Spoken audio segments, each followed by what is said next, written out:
Hi everyone, so welcome to episode of the Road Culturist. So in today's episode on plant care, we're going to take a look at the Tassel ferns and we're going to report them into a little pot here.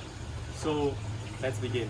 So this is a 1 month update from where we had left off from the previous video. So we'll first remove where we can see the first good root mass before cutting it off.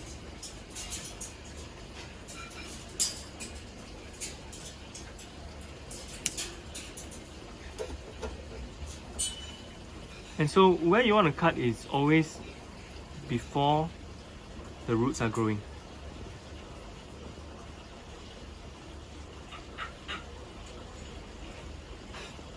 Right here.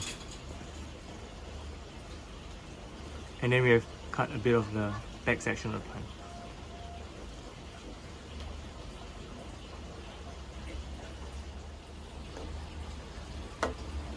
So how are we going to report them? Using cocoa husk and a sphagnum moss mix.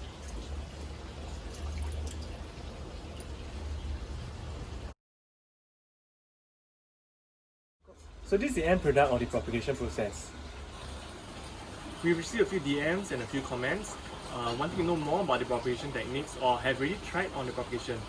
So do share with us your progress, we'd love to hear about it.